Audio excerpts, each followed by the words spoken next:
Alhamdulillahirabbil alamin. Allahumma sholli ala Muhammad wa ala ali Muhammad, amma ba'd. Alhamdulillah, Bapak dan Ibu yang dirahmati Allah, pertemuan kita hari ini Allah takdirkan untuk kita sama-sama belajar. Oke. Datang ke sini niatannya untuk parenting katanya ya, sama pertemuan orang tua. Alhamdulillah, bersyukur karena di antara ibu-ibu semua dan juga bapak-bapak ini, alhamdulillah bapaknya hadir.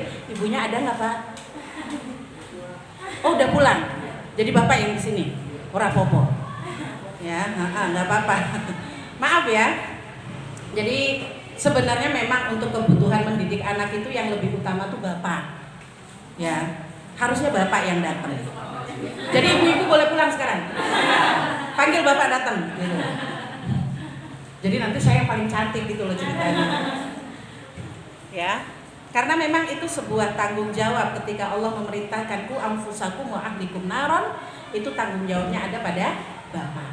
Ya, karena bapak itu ar-rijal qawwamuna 'alan nisa, ya. Bapak itu pemimpin bagi orang perempuan. Maka untuk masalah keluarga, pendidikan anak, pendidikan istri itu semuanya ada di pundak laki-laki. Jadi sudah tepat ini kalau ibunya pulang. Ini harus kayak gini, ini tolong ibu-ibu yang sekarang hadir, ya, sampaikan sama bapak besok, Pak, ternyata untuk parenting bapak yang harus hadir. Itu, ya. Itu bapaknya sih itu malah bagus itu, datang dia tuh. Lebih baik lagi memang berdua, gitu ya. Karena untuk urusan anak, tanggung jawab keduanya. Jangan cuma giliran buat aja kita berdua bareng. Giliran pendidikan diserahkan semua pada istri. Itu yang keliru, okay? Jadi mari kita bersyukur yang sudah bapak-bapaknya hadir. Bersyukur alhamdulillah biniku tadi pulang, gitu kan? Minimal adalah wajahku di sini. Yang bapaknya belum hadir, disyukuri juga. Alhamdulillah bapak nggak datang. Paling enggak aku terlihatlah yang perhatikan anak. Nggak apa-apa, kita ambil poin positifnya aja semuanya ya. Baik. Tidak lupa ya, setelah kita bersyukur kita kita sholawat juga kepada junjungan kita Nabi Muhammad SAW. Semoga kita termasuk ke dalam umat beliau yang akan mendapatkan syafaat beliau nanti. Ibu guru wali kelas ya ini ya. Oke, wali kelas, ibu berdua ya, mohon izin ya Bu ya. Saya di sini ya untuk sedikit menyampaikan dan berbagi ilmu. Ini ada orang tua yang tidak hadir? Ada nggak Bu?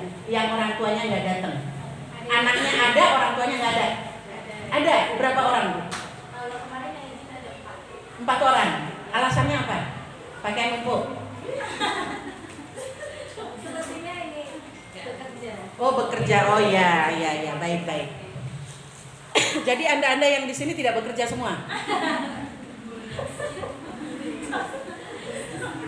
Serba salah. Gak hadir kerja, kita hadir gak kerja.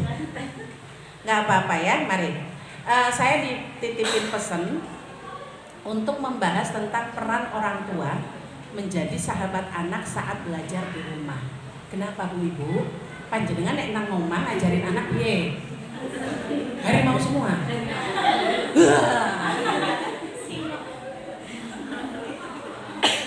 Ini belum Bu, jenengan baru kelas 1. Belum nanti kelas 2, udah perkalian, pembagian. Jadi seorang harimau lagi kayaknya. Begitu kalau gurunya salah masih juga guru yang disalahin. Apaan sih Bu guru itu ngajarnya gimana? Kok anak saya nggak bisa? Padahal dia di rumah baru abata. Anaknya kamu tuh gimana sih? Tenang aja, ini pengalaman kita bersama gitu ya. Ora popo.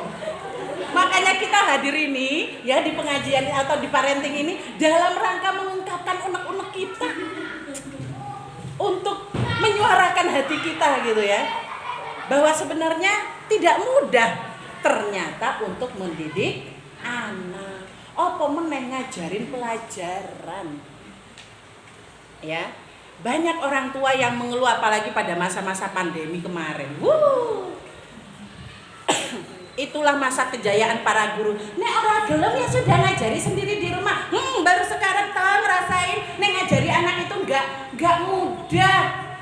Itu masa pandemi membuktikan bagaimana jasa guru itu memang tidak bisa dibalas dengan duit. Bisa balas dengan duit nggak, Bu? Udah cukup. Nek orang cukup ngomong. Jangan cuma minta diajari anaknya, giliran bayar aja lelet. Ya, kita lewatkan untuk masalah perkenalan karena tadi sudah disebutkan profil saya ya. Memang kelihatannya nggak nyambung. Orang desain kalau yang ngomongin masalah parenting. Ini kalau mau disambung-sambungin nyambung, Bu. Alhamdulillah pernah punya pengalaman ngajar di TKIT. Kemudian saya memang mengisi waktu saya itu dengan mengikuti seminar-seminar pendidikan anak, ya kan? Kemudian saya juga sempat membuka bimbingan belajar dan kemudian saya mendirikan PAUD itu secara mandiri di Kota Jambi, ya. Nah, di sini saya mau tanya dulu sama ibu-ibu nih. Kalau tadi kita baca temanya menjadi sahabat anak. Kayaknya itu sesuatu yang sangat sulit untuk diwujudkan. Ya, tapi bisa sebenarnya. Bisa, nek kita nggak menghadapi. Saya mau tanya di sini orang tua yang kalau perintah anaknya terus nggak ditaati ada? Gak usah ngaku, Bu, nanti nggak ketahuan. Jangan ngaku, udah diem aja. Diemnya perempuan itu adalah iya. Ada di sini yang ketika perintah anaknya, ayo Dek, ayo cepet belajarnya, atau ayo Dek mandi dulu. Anaknya itu ada aja alasannya untuk nggak mandi, ada? Banyak ya, cuman nggak ngaku, nggak apa-apa. Kita bukannya nggak tahu, kita sama tahu. Ini pura-pura nggak tahu. Siapa di sini yang anaknya kalau diomongin, terus dia bilangnya gini, ibu guru nggak bilang kayak gitu. Mama tuh salah. Bu guru ngajarinnya nggak kayak gitu, Ma. Ada? Itu yang bikin emaknya langsung tangguh keluar tuh. Emangnya bu guru doang yang pinter? Mama juga pernah belajar kayak gitu. Itu ada ya. Siapa di sini yang anaknya lebih dekat sama simbahnya? Aku randuwe simbah, alhamdulillah. Oh ada, lebih dekat sama simbah. Ibu ngapain aja? Serba salah ya. Lek ngaku langsung kena tampal ya kan? Orang ngaku juga kena tampal. Duh.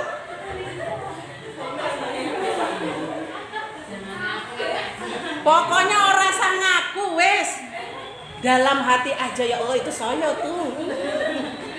Udah nggak usah ngaku, jangan, itu nanti kelihatan oroknya, kelihatan bobroknya gitu di rumah ya. Jangan ngaku. Pokoknya kalau udah pertanyaan kayak gitu menu. Tapi kalau semuanya nggak ngaku ya udah kita tutup aja. Nyatanya nggak ada masalah semua gitu loh, ya. Nah. Saya dikasih materi tadi, tema tadi saya langsung iseng. Saya tadi pagi itu saya ngajar di kelas 6 SD negeri. Saya ngajar BTA ya, baca tulis Al-Quran. Kemudian saya iseng bertanya pada mereka. Saya beri pertanyaan, 6 biji pertanyaan. Tentang masalah anak yang tidak mau taat pada orang tua.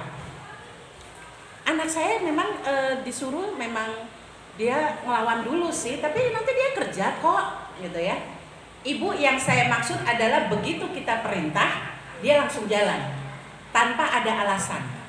Nanti dulu lah, Ma, ini adek lagi seneng kayak gini. Bentar dulu ngapa sih, Ma? Enggak, bukan yang kayak gitu. Walaupun nanti akhirnya dia kerjakan, tapi yang saya maksudkan adalah ketika kita perintah pertama, dia langsung jalankan, ya.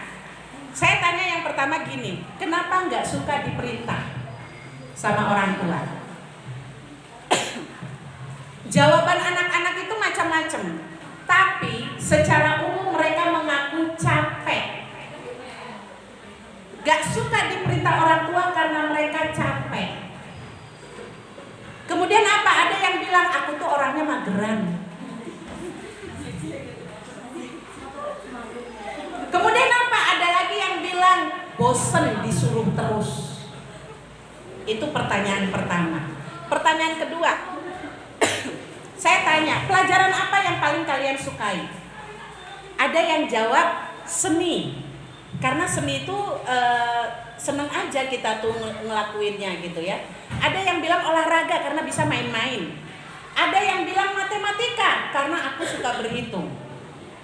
Ketika saya balik, apa pelajaran yang kamu tidak sukai? Ya sama, seni. Kemudian ada yang bilang tidak suka bahasa. Ada yang bilang gak suka matematika. Matematika biasalah, saya sangat maklum kalau mereka gak suka matematika, karena saya juga gitu. Gak suka matematika karena rumusnya susah. Gak suka bahasa karena ngomongnya banyak. Gak suka seni karena saya gak suka tampil di depan. Itu pertanyaan 2 dan 3. Pertanyaan berikutnya saya tanya lagi ke mereka, kenapa gak mau terbuka sama orang tua sih? Kalau ditanya sama mama, gimana tadi sekolahnya? Baik. Pelajarannya gampang gak? Gampang. Siapa temannya yang nakal? Gak ada. Kamu suka gak pergi sekolah? Suka. Ketika saya bertanya seperti itu, jawaban mereka adalah apa? 1, nek kami ngomong malah diseneni karo ibu. Artinya ketika mereka jujur, justru dimarah. Ada juga yang bilang apa? Orang tua udah diomongin gak paham, gak ngerti maksudnya. Yang ketiga, mereka bilang percuma ngomong sama orang tua. Perhatikan jawaban anak-anak ini ya. Ini nanti nyangkut kepada menjadi sahabat tadi. Kemudian saya tanya lagi, kira-kira kalau boleh diwujudkan, kamu pengennya punya orang tua yang kayak apa? Ibu yang mengharukan tuh di sini. Gak ada anak-anak yang bilang aku pengen orang tua yang kaya raya. Gak ada. Semua cuma minta, aku ingin orang tuaku peduli sama aku. Peduli. Bukan sayang loh Bu, tapi peduli. Karena beda antara sayang dan peduli.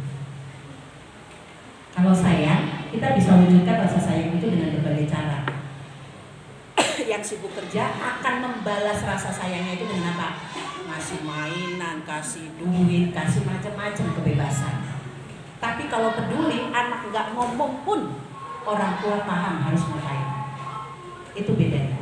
Anak-anak cuma minta, aku mau punya orang tua yang peduli. Dari situ saya kemudian mengambil pembelajaran, memang untuk diri saya sendiri juga. Ketika saya bertanya seperti itu, saya sekaligus bilang sama mereka, mohon maaf ya, Ustazah minta untuk kalian betul-betul jujur dalam menjawab. Karena Ustazah butuh ini sebagai pembelajaran untuk Ustazah. Karena kalau saya pertanyaan ini saya tanyakan ke anak-anak saya, itu sudah aman semua, alhamdulillah. Kayaknya nggak ada penolakan mereka semuanya. Ya, maka saya butuh anak lain untuk menjawab pertanyaan-pertanyaan ini.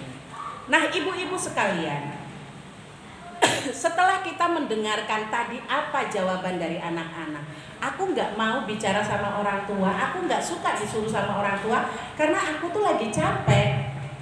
Pulang sekolah udah jam 3, banyak pelajaran yang harus aku ikutin.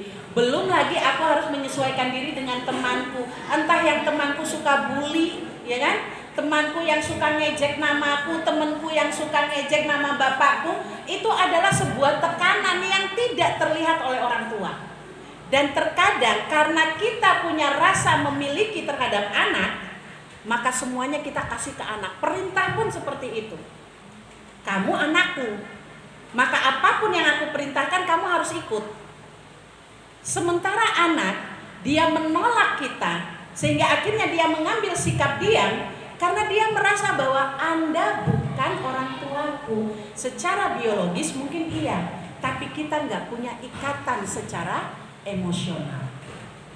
Gak usah jauh-jauh ke anak yang mungkin kita nggak bisa bayangin.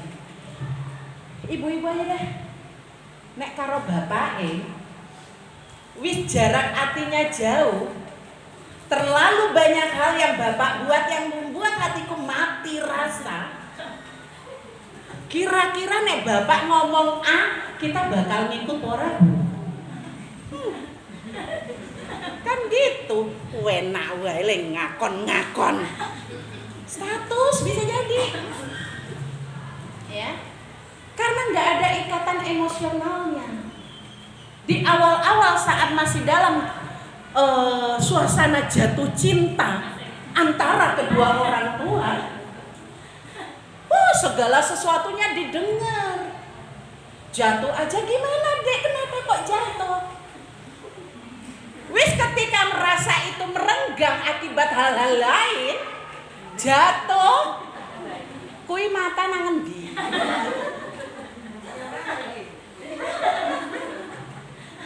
Lek mlaku ki sing tenanan, lihat jalan kuwi lho. Itu. Anak pun begitu. Dia tidak akan mendengarkan orang tua ketika orang tuanya nggak punya ikatan emosional dengan dia. Ibu-ibu, sekarang saya tanya, kapan waktu yang paling tepat dan krusial ketika kita hendak membangun bonding sama anak? Coba pikirkan, usia 0 hingga 1 tahun, usia 2 hingga 5 tahun, usia 7 hingga 14 tahun, atau di atasnya? Ada yang tahu?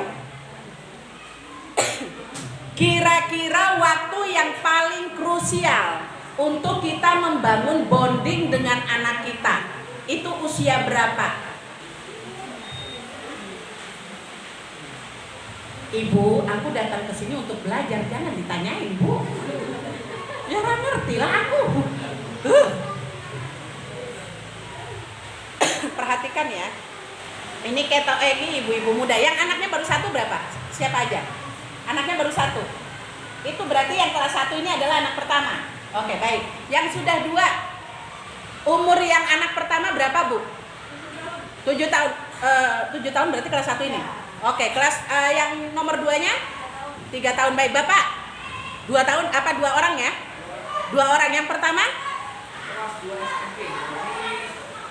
13 14-an ya.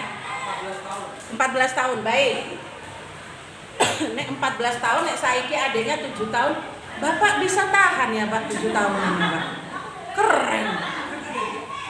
Oh ada caranya. Saya yang waktu itu belum tahu caranya Pak. Akhirnya berdadat-dadat. Ya. Waktu yang paling krusial ini yang baru satu-satu anaknya ya. Yang Bapak masih mau nambah, Pak? Oh, pabriknya udah tutup. Cari pabrik lain, Pak. Istri ada nggak ini? Orang nggak, itu cuman usulan yang ini aja ya, Pak. Gabut itu usulannya. Oh, sudah direkam. Alhamdulillah. Apa nanti linknya tolong di-share ya, Pak? Baik, waktu yang krusial, perhatikan. Waktu krusial kita orang tua untuk membangun bonding dengan anak itu adalah di usia 0 hingga 1 tahun. 0 hingga 1 tahun ini hati-hati Bu. Jangan sampai panjenengan memberikan anak jenengan kepada orang lain. Ya. Apapun alasannya, usahakan jenengan yang pegang sendiri. Jangan pernah biarkan dia ada di tangan orang lain. Karena kalau sampai dia ada di tangan orang lain, jenengan yang akan kesulitan berikutnya. Di tahun-tahun berikutnya jenengan yang tidak akan mudah menangani anak ini. Tapi kalau 0 hingga 1 tahunnya ini Anda full dengan dia, tidak hanya full sekadar berada di samping dia ya, tapi tadi bisa memahami, bisa peduli dengan kebutuhan anak ini, maka insya Allah berikutnya jenengan aman dengan dia. Apapun yang jenengan perintahkan, insya Allah dia akan dengar. Syarat utama anak mendengarkan kita cuma 1. Dia percaya pada kita. Ketika tidak ada kepercayaan itu, anak tidak akan pernah mau dengerin kita. Kalaupun dia menurut, itu hanya terpaksa. Suatu saat ketika dia sudah punya kemampuan, dia bisa melawan jenengan. Maka perhatikan betul, 0 hingga 1 tahun. Ustazah, aku wis ra duwe 0 hingga 1 tahun, Us. Ya saran saya itu gawe meneh. Gawe meneh lah. Ben iso dipraktekkan iki 0 hingga 1 tahunnya. Lah terus lihat perbedaannya ngoten niku lho.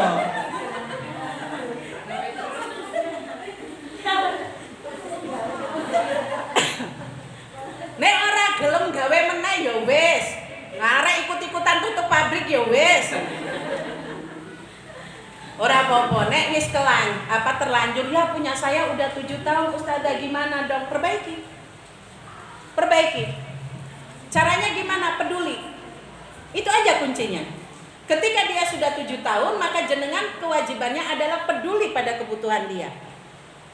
Kebutuhan itu bukan kebutuhan materi ya, tapi psikologisnya. Kebutuhan akan kasih sayang, kebutuhan akan perhatian, ya, itu yang harus dipenuhi. Anak-anak kita mungkin iya setiap hari bersama kita, tapi dia kosong untuk hatinya. Karena apa? Bone ya udah sibuk dewe. Coba jenengan ingat-ingat saat bersama teman jenengan iso le guyu, le bercanda, iso ning nek karo anake. Coba perhatikan. Bapaknya we iso minggir. Perhatikan itu. Terkadang kita itu nggak adil terhadap anak kita. Giliran dengan teman kita, begitu kita bisa hati itu sangat lapang dengan mereka, tapi anak melakukan satu kesalahan yang kecil aja, yang bahkan itu dia baru pertama kali dan memang karena dia nggak tahu, kita bisa sangat emosi. Ini yang menjadikan hubungan emosional kita dengan anak adanya yang dia kenal itu apa? Ibu pemarah, galak. Ada memang waktunya kita itu dibutuhkan untuk tegas. Tapi ada kalanya kita memang harus banyak pengertian sama anak. Sekarang saya kasih tahu apa penyebab anak itu banyak yang gak taat. Kadang tuh orang tua gini, aku kira ngerti, anakku ki nek tak omongi ki jan melawan banget. Ning nek wis diomongi karo bu gurune, ya Allah. Lek taat nanti koyo ngono, bahkan nek aku ngomongin dia bilang bu guru kok ngomong kayak gitu. Nek udah kayak gitu orang tua merasa tersisihkan. Merasa anakku ngapain sih, kamu tuh apa-apa bu guru. Lah iya kok bu gurunya paling perhatian nang sekolahan kok. Oh nyatanya tadi yang ngatur-ngatur anaknya ya bu guru. Ibunya nang endi? Duduk nang ngono. Ya.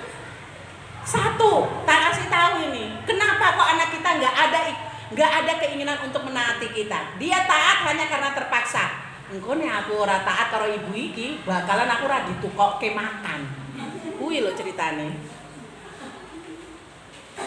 Satu, tidak ada koneksi emosional atau kelekatan dengan orang tua. Ini yang tadi saya sampaikan. Paling utama itu anak tidak percaya pada kita karena nggak ada ikatan emosional, ya. Orang tua merasa memiliki anak, maka dia merasa punya kewenangan untuk memerintah, untuk melarang. Itulah kita orang tua. Mau anak ngerti nggak ngerti, pokoknya apa yang sudah mama bilang udah itulah. Nek melawan berakan. Emang kowe mau jadi si maling kundang? Wah, wes lah. Akhirnya anak terpaksa mengikuti. Yang kedua, orang tua tuh nggak paham karakter anaknya. Ada di sini yang sudah memahami anaknya? Tadi pada saat ngelihat anaknya di sini, ada orang tua yang udah tahu, oh ternyata anakku koyo ngono kae. Sudah langsung bisa paham, Bu? Saya duduk di situ, saya udah ngeliatin beberapa anak, malah saya pengen tahu ini mamanya yang mana gitu loh. Ya, saya ngeliatin anak-anak itu, oh ini dia bakatnya di sebelah sini. Oh yang ini dia di sebelah sini. Ada orang tua yang sudah bisa ngelihat bakat anaknya? Nah, ini akibat apa? Gak tahu karakter anaknya itu apa. Karakter dasar manusia itu ada 4, ya. Ada yang namanya sanguin, ada yang koleris, ada yang flegmatis, ada yang melankolis. Ini paling gampang sekali untuk kita pelajari. Sanguin itu diantara ciri-cirinya adalah dia banyak ngomong, dia suka tampil. Ada anaknya yang kayak gitu? Kayaknya saya deh, nggak ada. Suka ngomong, suka jadi pusat perhatian. Ya, itu kalau sanguin. Dia tuh bawaannya happy terus, sedihnya cuma sebentar, setelah itu dia senang. Kalaupun dalam keadaan sedih bisa dia ketawa sendiri. Karena memang orang sanguin itu di dalam dirinya itu kekanak-kanakannya itu memang besar sekali. Itu orang sanguin. Yang kedua koleris. Koleris itu orangnya nggak usah lihat macam-macam bu, cukup ngeliatin mukanya. Jarang senyum. Jari, perhatikan. Koleris itu hubungan muka dengan jari. Yes. Perintah, tukang perintah. Koleris itu paling gampang itu adalah orang yang suka perintah. Dia kalau ada di sebuah kerumunan maka dia akan berdiri sebagai pemimpin. Itu koleris. Ada yang anaknya seperti itu? Nggak ngerti aku anakku sing ngendi aku ya ora ngerti. Padahal untuk mengenal karakter itu penting bu. Jenengan mengenal karakter anak jenengan, wis lah ono 10 gampang tetepan le ngatur. Karena jenengan komunikasinya lancar dengan dia. Jenengan cara berbicaranya ketika dia koleris, jenengan berbicara dengan cara koleris. Ketika dia sanguin, jenengan bicaranya juga dengan model sanguin. Dengan begitu nggak ada ceritanya bertengkar. Nggak usah jauh-jauh bu, lihat aja bojone jenengan ketika saya ngomong ini ya, ada nggak yang sanguin? Coba diingat-ingat muka suaminya dulu. Diingat ya itu bapaknya dibawa datang ke sini. Kayak apa bapakmu itu ya? Kayaknya bukan sanguin, mau koleris juga, tapi kadang dia cewek juga gitu ya. Ya, yang kedua tuh, belum ada ini yang suaminya koleris. Diri sendiri ada yang koleris? Kayaknya semua mama koleris lah. Kolerisnya itu kebawa suasana gitu ya. Yang ketiga ya karakter itu flegmatis. Nek flegmatis ini bu, nek jenengan bawa ngobrol dengan dia dengan gaya koleris, bakalan dia mengundurkan diri, nggak mau bicara sama jenengan. Karena flegmatis itu adalah mereka yang hatinya mudah tersinggung. Pokoknya dia tuh paling santai. Mau dunia itu berguncang karena ada bom atom, dia tetap santai. Sing penting aku tenang di kamar, wifi lancar, drakornya oke, wis aman semua. Aku nggak peduli yang lainnya kayak apa. Itu flegmatis. Dia adalah tipe anak yang kalau jenengan bilang itu gini bu, anakku ki jan apa-apa kok kayaknya tuh gerakannya lambat banget. Lek belajar ya lama banget lek mau ngerti. Lek nulis ki ya Allah suwi. Itu flegmatis. Jangan sampai karena dia flegmatis jenengan dengan wajah koleris ngeliatin dia, kayak begini aja kok lambat banget aja. Nek nulis kayak gini kok suwi. Kayak Belanda selak datang kuwi loh. Padahal yang jenengan hadapi ini adalah anak flegmatis. Belum kalau flegmatis ketemunya sanguin, ya udah nggak jadi belajar, mereka berdua main. Emaknya main HP, anaknya main yang lain. Pulang-pulang bapaknya tanya, udah selesai PR-nya? Oh nggak tahu nih anaknya dari tadi diajarin nggak ngerti. Yang keempat karakternya. Tadi apa tadi? Sanguin, koleris, flegmatis, melankolis. Melankolis jenengan nggak perlu ngomong bu, cukup melotot aja udah nangis udah. Kok ini apa sih? Padahal kan ibu belum bilang apa-apa, kenapa udah nangis duluan? Disuruh maju depan kelas, wes lah. Mamanya udah kepengennya anaknya maju, anaknya nggak maju-maju, bener ini berarti. Bener tuh. Nangis. Ini efek akhirnya apa? Dampaknya apa? Anak gak punya kepercayaan pada kita. Karena apa? Mamaku gak ngerti aku. Maka ketika kita ngomong dia pun gak mau dengar. Sampai di sini bisa paham gak ibu-ibu? Akhirnya udah tahu ya kenapa anakku gak taat sama aku. Ternyata itu toh masalahnya. Lah terus arek kepiye yo belajar toh Bu. Maunya jadi orang tua giliran belajar aja ra gelem. Lanjut, kenapa anak kita nggak mau taat ya? Terlalu banyak larangan dan perintah. Ya ini tadi gara-gara orang tua merasa memiliki. Aja. Anak-anak ning ojo wae. Jangan manjat. Ora oleh, nanti ndak jatuh. Gede babuk, sakit. Akhirnya apa? Anaknya belum mau turun, emaknya yang ke situ ngambil anaknya turun. Makannya itu jangan makan yang itu, nggak baik. Itu ada MSG, itu ada itunya, sasanya, masakonnya. Terus rasa ini nggak sehat. Kita orang tua yang overprotective, ora ngerti keinginan anak.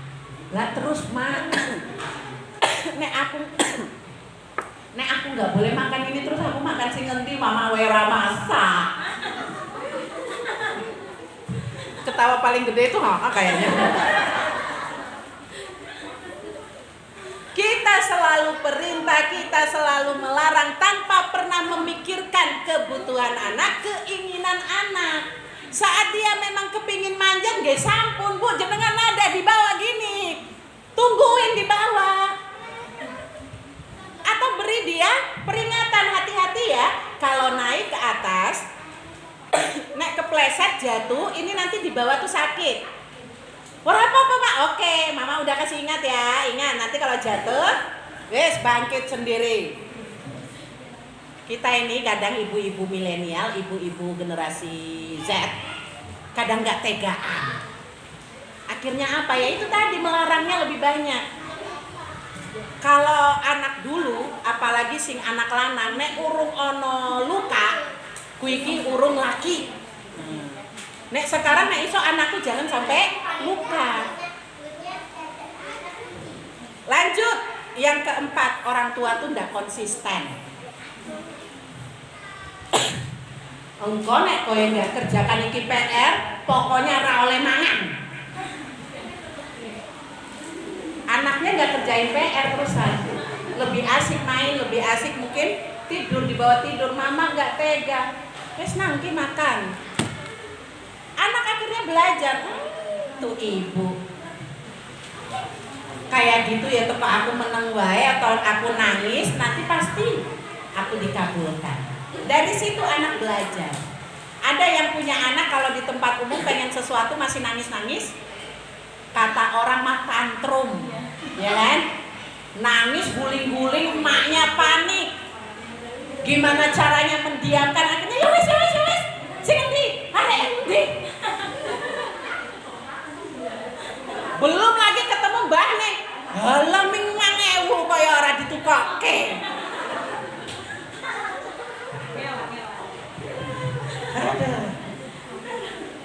Model begini nih yang bikin anak akhirnya apa? Kita ngomong apapun dia menyepelekan. Kalau memang sudah bilang tidak, makanya nek mau kasih hukuman, pikir kira-kira hukuman ini nanti bisa saya jalani apa enggak. Woi kalau sampai kayak gitu nanti tak buang keluar jendela. Wah, emang iso. Terkadang kita tuh ngeluarin hukuman, ngeluarin peringatan, ancaman itu tidak sesuai dengan kemampuan. Itu yang bikin akhirnya apa? Ini yang dibilang orang tua nggak konsisten sama ucapannya sendiri, gitu ya. Lanjut, masih ada yang kelima. Anak tidak mendengarkan kita, dia tuh sakjane lagi menguji batasannya kita. Iki nek misalnya aku ra kerja iki, mama arek ngopo ya. Itu loh. Begitu emaknya kowe nang kono ta. Oh, berarti itu yang perempuan itu nek aku orang kerjain, dia bakalan kayak gitu. Itu. Jadi udahlah Bu, ketika kita perintah ke anak, terkadang ada namanya itu, jadi kayak gini, dia belum mau ngerjain. Oke, kalau begitu kita kasih waktu ya, 5 menit. 5 menit, Mama, 5 menit terlalu cepat, maaf. Itu tadi kita udah sepakati segitu. Konsisten Bu. Anak mau nangisnya seperti apapun, biarkan aja, nangis juga nanti berhenti. Memang terkadang tindakan-tindakan pendidikan anak model-model VOC memang diperlukan ya Bu. Ya, jadi jangan terlalu lembut banget dalam hal mendidik anak. Bagaimanapun juga anak kita itu hidup di lingkungan yang tidak semua emaknya lemah lembut kayak kita, ya kan? Ada juga emaknya yang preman. Jadi kita butuh juga ngajarin anak kita untuk bisa lebih kuat, gitu loh Bu. Ya, jadi udah deh. Saya dulu pernah mempraktekkan itu soft parenting. Anak saya digebukin melulu Bu. Waktu saya di Jambi, ya, dijadikan bahan bulian. Karena apa? Saya selalu ngajarin sebagai umat Islam, kita harus mau memaafkan teman-teman kita. Karena Allah itu mencintai mereka yang pemaaf. Kamu mau nggak disediakan rumah di surga? Akhirnya anak saya diapa-apain juga mereka memaafkan. Sekali 2 kali saya kelihatin kayak begitu, anak saya pulang ada aja ceritanya. Habis ditarik kerudung lah, habis dipukulin kaki lah.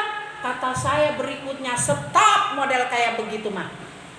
Ketika engkau tidak memulai, tapi kamu yang disakiti duluan, ingatkan dia, jangan, saya nggak mau. Tapi kalau kamu sudah ingatkan kok dia masih maju, tapi nanti dia lapor ibunya, nanti ibunya maaf, kamu juga punya mama, ya? Jangan salah, kamu bukan anak yatim di sini, kamu ada punya orang tua. Mamanya maju, nanti Umi yang maju. Itu Bu. Jadi soft parenting memang perlu ya untuk mengasah kepekaan anak kita. Tapi model VOC juga diperlukan untuk perlindungan diri. Ya, karena itu tadi nggak semua anak kita hidup di lingkungan yang lemah lembut. Ya, belum lagi ngadepin emaknya. Ngadepin emaknya aja udah VOC banget itu tuh. Jadi itu yang kelima, anak sedang menguji batasan kita. Yang keenam, distraksinya terpecah. Fokusnya terpecah. Terlalu banyak hal yang memecah konsentrasi dia.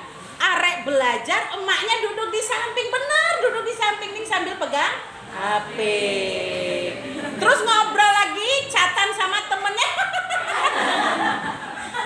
Anaknya disuruh serius belajar, emaknya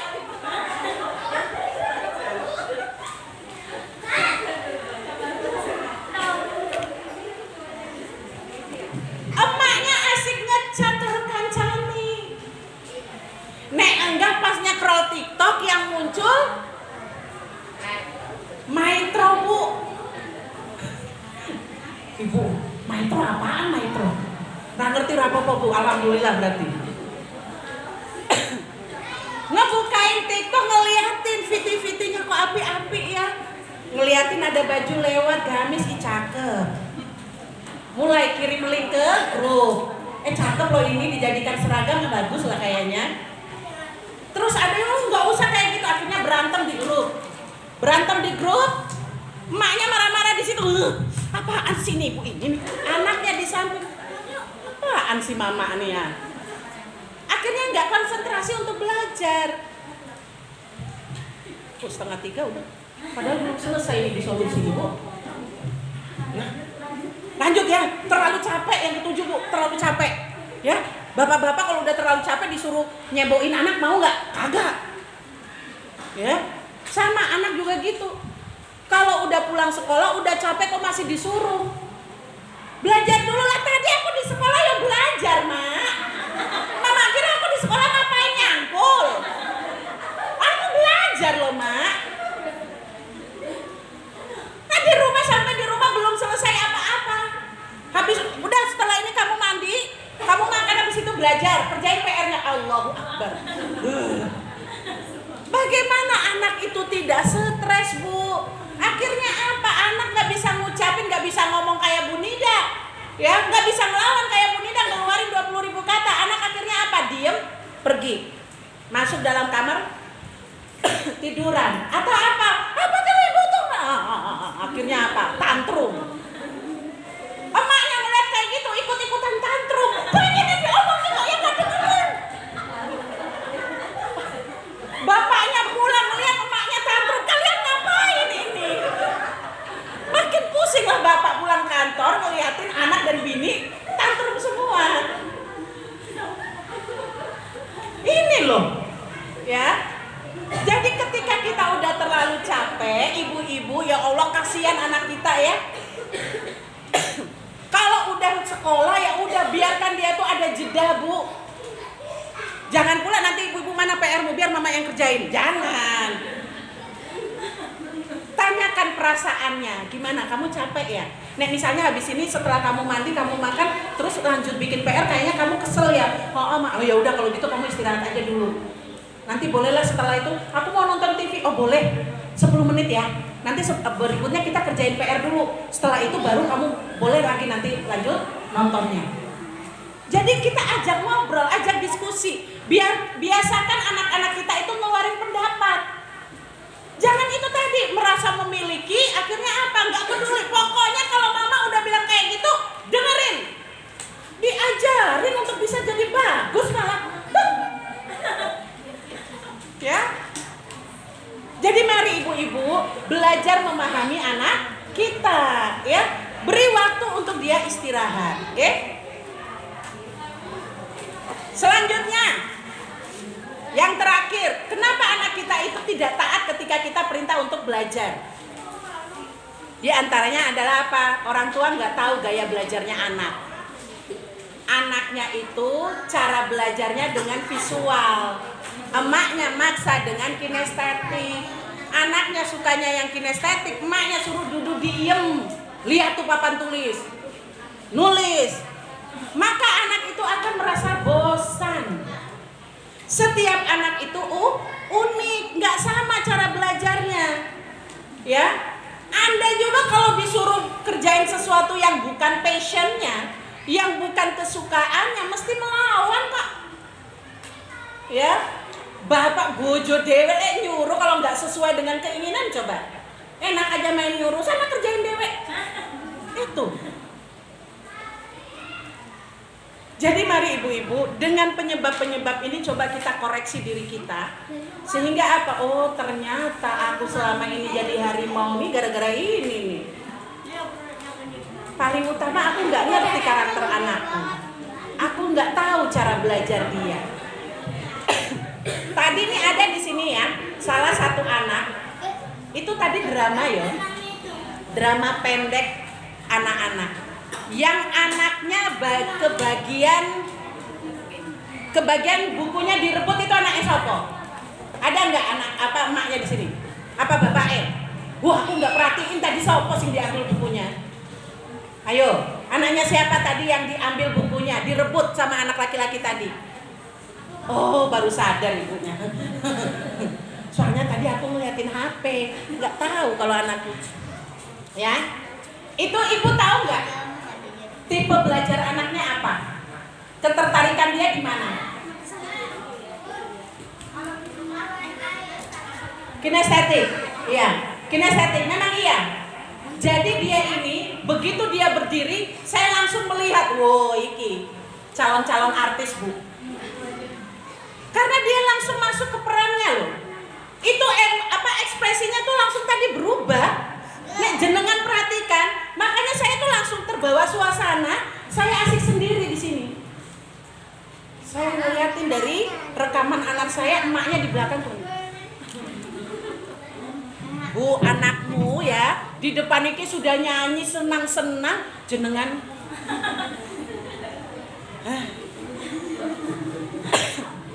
Di mana antusiasmu melihat anakmu di depan iki loh, guys? Ibu gurunya udah noto, udah ngajarin. Berapa dino, Bu? 2 2 hari. Berapa? 2 hari loh, Bu.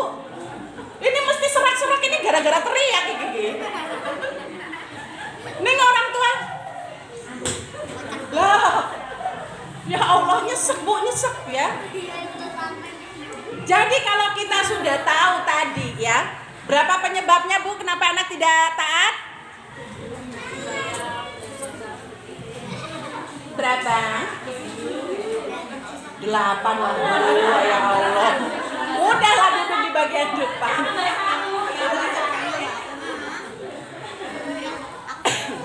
Nah sekarang pertanyaannya, lantas bagaimana peran orang tua? Ini kita kembali ke temanya, peran orang tua untuk bisa menjadi sahabat anak ketika belajar di rumah. Harapan guru, ini siapa yang kasih tema? Harapan gurunya supaya anak itu bisa mengikuti pelajaran di sekolah, jadi di rumah juga dibantu sama orang tua, gitu ya. Nah, tapi orang tua di rumah sudah banyak urusan. Lah nek koyo ngono ngapain sekolah, mending aku sendiri yang ngajari. Nah, menjadi sahabat bagi anak itu adalah suatu peran yang membutuhkan kesabaran. Jenengan coba lihat di dalam diri, udah sabar apa belum? Butuh pengertian. Ya, belum ya? Tunjuk maknya yang mana? Maknya yang mana? Oh, maknya yang itu. Belum katanya. Butuh pengertian dan kepekaan, ya. Karena untuk menjadi orang tua yang bisa menjadi sahabat bagi anak itu nggak mudah. Tantangannya terlalu banyak, ya. Di sini yang perlu diingat adalah bahwa menjadi sahabat anak itu berarti membangun hubungan. Sebagaimana jenengan membangun hubungan dengan teman-teman, ya. Hubungan yang seimbang antara anak dan orang tua. Anak dimengerti, anak dihargai, anak dicintai. Jadi nggak cuma sebelah pihak, kita orang tua yang pengen kamu begini, enggak. Tapi anak juga perlu ditanyakan keinginannya, ya.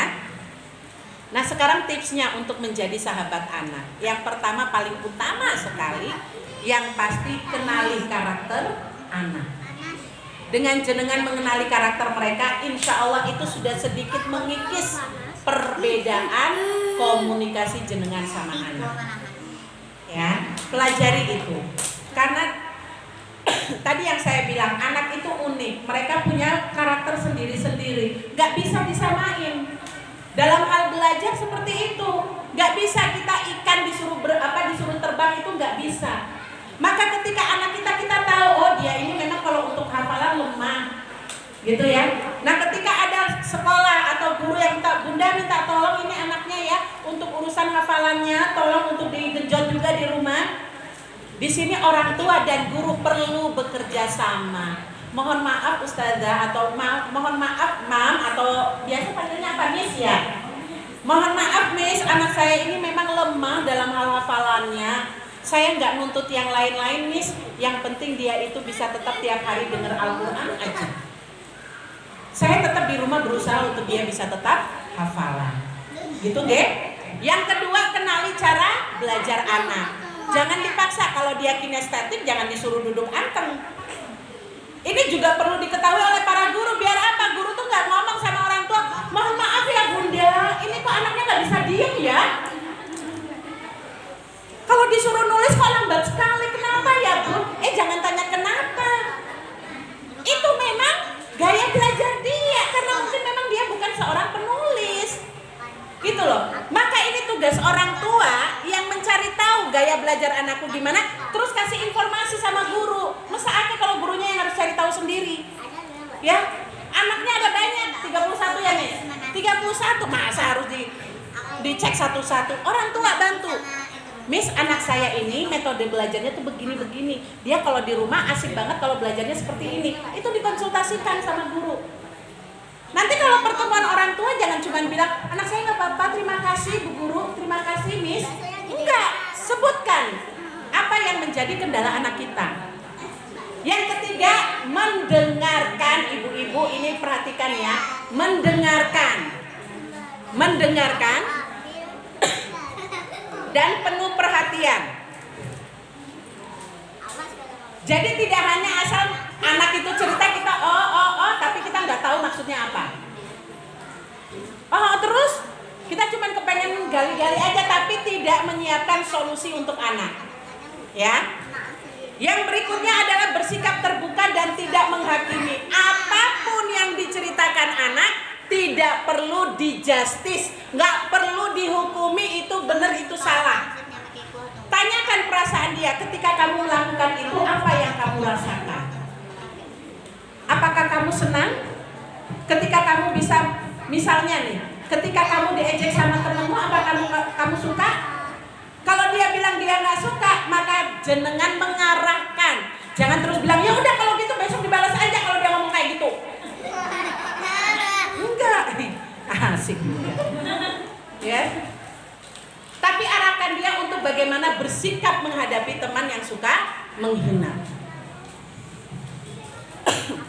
Berikutnya, hargai dan apresiasi proses anak. Proses ya, bukan hasil. Proses, sekecil apapun proses yang dia lakukan dan itu bagi jenengan itu adalah sesuatu yang lebih baik, maka sebutkan. Masya Allah, luar biasa loh anak bunda. Hari ini kok udah pinter nulis A-nya rapi banget. Cuman nulis A rapi itu aja udah hebat. Mungkin besok ditambah dengan B ya. Masya Allah, ini tulisannya kok bisa bagus kayak gini. Subhanallah, bunda kok bangga banget punya anak yang tulisannya kayak gini. Bunda jadi bisa membaca dengan baik. Bunda paham apa yang ditulis. Terima kasih ya udah jadi anak pinter. Jangan segan-segan untuk mengapresiasi. Ya, kita yang istri aja ya. Giliran rumah udah kinclong, suami pulang pas kita lagi main HP. Kok iki ngapain dari tadi nang omah koyo HP wae? Iya, soalnya nasi cuma dia jalan sendiri ke Magicom. Piring dia langsung bersih sendiri. Kita hanya butuh apa? Apresiasi. Masya Allah, istriku yang cantik jelita. Hari ini kok kamu tambah ayu. Capek gak ngurusin anak-anak kita hari ini? Yang mana yang pegel? Ya Allah, yang ono suami koyo ngono. Mas, kamu capek ya? Dah sini tak pijetin. Rasido kita yang dipijetin, kita justru balik mijetin. Itu loh. Kita hanya butuh apresiasi. Pun begitu dengan anak-anak. Mereka hanya butuh apresiasi. Bu, jenengan tadi nonton di situ, anakmu itu di sini lagi nyanyi. Mbok ngene-ngene itu loh. Iki ora iki ngene. Saya tuh saya gemes yang di depan ngeliatin. Akhirnya saya memang betul-betul, karena memang betul saya tuh menikmati apa yang mereka tampilkan. Bu, jangan diem bu. Kalau jenengan anaknya lagi bikin apa dan itu bagi dia asik, ikut masuk ke dunianya. Itu salah satu tips saya, bisa mengikat anak-anak saya karena saya terjun ke dalam dunia mereka. Saya betul-betul masuk di dunia mereka. Kalau memang perlu saya harus merayap untuk bisa mendalami peran, saya memang merayap bu. Anak jenengan sudah berani maju itu luar biasa loh bu. Tapi majunya kan barengan, kata siapa? Orang kalau nggak punya keberanian mau majunya se-RT juga dia nggak bakalan maju. Ya. Jadi ketika anak kita itu sudah berani maju, buka mulut, ikut nyanyi, bu ibunya itu loh di belakang menghargai. Masya Allah, beri pandangan yang penuh dengan antusias. Anakku di depan, Masya Allah keren. Wah bu, anak jenengan yang tadinya cuma biasa-biasa gitu bisa ngene-ngene. Tenan loh. Tolong ya, kalau di depan anak kita nggak usah jaim bu. Depan anak nggak perlu jaim. Ya Allah, nanti kalau aku teriak gitu, aku tepuk tangan keringetan, make upku luntur. Ora usah, ora peduli. Sing penting anakku ngelihat aku suka penampilan mereka. Itu loh. Karena anak-anak saya tanya, anak-anak saya itu kan atlet ya, mereka itu cabang judo. Judo itu adalah olahraga banting-bantingan. Ketika saya tanya apa yang paling kalian sukai ketika kalian bertanding, mereka tidak jauh sebagai juara, sebagai apa enggak. Umi ada di situ. Karena apa? Ketika Umi ada di situ, teriakan Umi itu bisa saya itu fokus. Saya nggak lihat yang lain, tapi cuman Umi. Karena saya di situ ketika dia lagi banting-banting di depan, saya di sini juga olahraga, Bu. Saya juga ikut teriak, ayo Mbak, ayo itu angkat. Tahu nggak? Dampaknya akhirnya apa? Teman-teman dia yang lain juga ketika lagi mau tanding, yang ditanya pertama apa? Ibumu datang nggak? Umimu datang nggak? Karena apa? Kalau ada umimu keheboh, jadi ikut semangat kita ya. Itu loh Bu. Saya tidak sedang mau membanggakan diri, tidak, tapi saya ingin menularkan antusias ini. Orang lain bekerja, kalau kita antusias terhadap pekerjaannya, itu akan menumbuhkan semangat. Ibu guru lagi ngajar. Ya Allah, terima kasih Bu Guru untuk pendidikannya hari ini. Masya Allah, tambah cantik ya Bu Guru. Itu bisa menumbuhkan semangat. Besok datang bisa lebih pagi lagi, subuh udah di sini Bu. Yang penting kita antusias. Tunjukkan kalau ibu suka banget dengan apa yang kamu lakukan. Apalagi yang dia lakukan adalah hal yang positif. Ya. Maka jangan segan-segan menunjukkan antusiasnya kita. Ya. Oke, berikutnya. Fleksibel dan mau belajar. Jadi orang tua jangan terus puas udah jadi orang tua udah. Terus nggak mau belajar, enggak ya. Menjadi orang tua harus selalu belajar. Karena nanti apa-apa yang dihadapi anak-anak itu akan selalu datang dan berubah-ubah. Kita perlu ilmu untuk menghadapi perubahan anak-anak kita. Umur 0 hingga 5 tahun dia seperti itu, masih manut, masih segala macam. Nanti 6 sampai 8 tahun atau sampai 10 tahun udah mulai berbeda. Maka kita perlu ilmu lagi. Maka menjadi seorang ibu jangan pernah bosan belajar. Oh, aku wis tahu lah ilmu yang kaya ngono kuwi. Ojo Bu. Karena bisa jadi dari pembicara yang lain jenengan bisa mendapatkan ilmu yang baru. Itu suara apa ya Bu?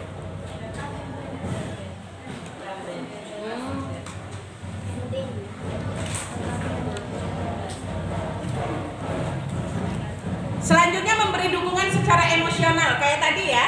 Jadi jangan pernah diam aja Bu, anaknya udah maju kayak gitu, jenengan harus lebih antusias. Berikutnya menggunakan humor dan keceriaan. Ingat, kalau kita bercanda jangan cuma senangnya sama teman. Sama anak juga perlu bercanda ya.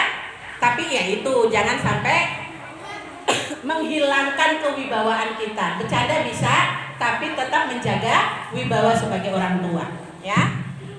Kemudian menghormati privasi anak. Misalnya kayak anak bilang, ibu jadiin status ya. Makanya jangan dibikin status Bu, kalau anak udah gak suka. Ya, hargai pendapat dia. Kemudian jadilah teladan untuk anak. Ingat, apapun yang kita sampaikan, kita arahkan ke anak.